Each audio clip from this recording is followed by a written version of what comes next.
Today we're going to be talking about some fundamentals of aviation, specifically the 4 fundamentals of flight and the 4 forces of flight.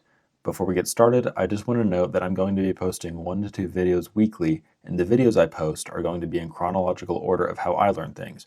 So think of each video as a different lesson organized like a ground school training program. That being the case, remember to subscribe so you don't miss a lesson. An airplane stays in the air for a reason, and its movements don't just happen, there are principles that are responsible for it.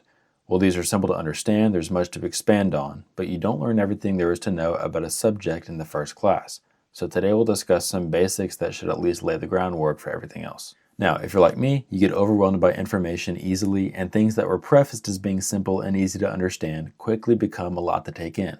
Because of that, I'm going to try to break everything down as best I can, and I've provided my email in the channel description, so if you have any questions, feel free to reach out or leave a comment.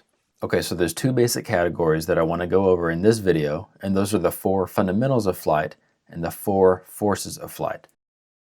The 4 fundamentals of flight are the basic maneuvers that every pilot has to learn. Any maneuver you perform in an aircraft is going to be based upon these 4. These fundamentals are straight and level flight, turns or change in direction, climbs or gradual increases in altitude, and descents or gradual decreases in altitude. Now, straight and level flight, that's pretty much where you're just flying completely straight, no change in direction or altitude. Now, you might think this sounds super easy. Just don't jerk the steering wheel thingy or point the propeller toward the ground or the sky, and the plane will stay as straight as an arrow. But, believe it or not, straight and level flight is actually more difficult than the other 3, because wind, air pressure, and other factors work together to alter the course of the plane. You frequently have to make adjustments to keep the aircraft straight.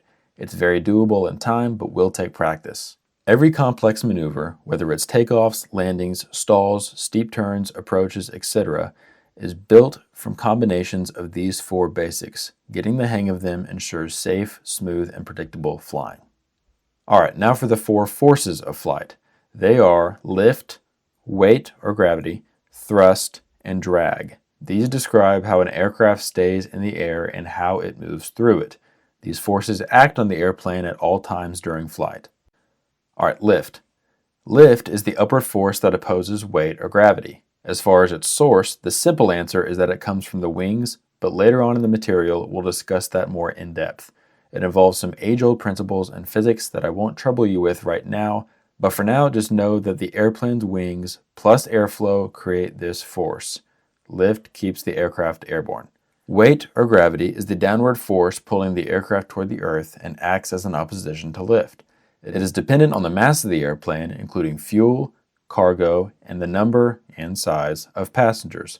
Weight always acts straight down, regardless of which way the plane is angled due to turns, climbs, or descents.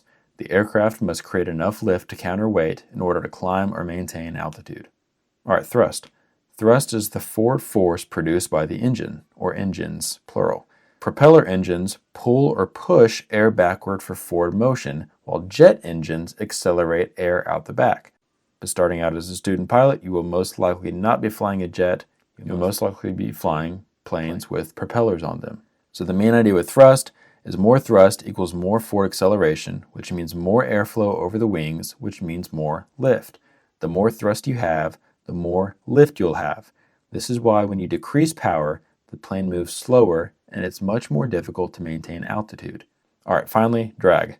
Drag is the backward force that resists forward motion. In other words, drag opposes thrust and tries to hold the aircraft back. There's 2 main types of drag, which is parasite drag and induced drag. Don't worry about knowing these for now, but if you're taking notes, which I highly recommend you do, you might want to leave some room for that later because we'll go in more in depth with these forces, these 2 types of drag, when we cover aerodynamics. Think about a boat in the ocean for a second. There's obviously going to be several forces working against the boat's purpose, which is to move through the water, just as forces work against a plane when it's trying to move through the air. As a result, boats and planes are designed to counteract that resistance, whether it be water or air, using multiple principles. The boat's motor pushes it forward through the water, thrust, but the water's resistance, such as currents and waves, slows the boat down, drag. The boat's buoyancy keeps it afloat, lift, while the Earth's gravity is trying to pull it down into the water, weight. The same applies to an airplane in the air. Now, some final things to note. All of these forces can also be described in terms of vectors. The word vector in this case is pretty much synonymous with force. So you'd say the lift vector or the thrust vector. A vector, put simply, is a force and direction. As far as how these forces or vectors interact, in straight and level flight, also known as unaccelerated flight, lift equals weight and thrust equals drag. In a climb, weight is temporarily greater than lift and thrust is greater than drag. In a descent, weight is greater than lift and thrust may be reduced due to a decrease in airspeed and power that comes with a descent. And this may be a little obvious, but in acceleration, thrust is greater than drag and vice versa. Here's a visual to sum up what we just discussed. Now, there are three major movements that are heavily involved with both the four forces of flight and the four fundamentals of flight, which are pitch, roll, and yaw. We're going to discuss these in the next video so as not to overwhelm you with information. In the meantime, let all of this marinate, study on it, and maybe even write it down if you're feeling extra diligent.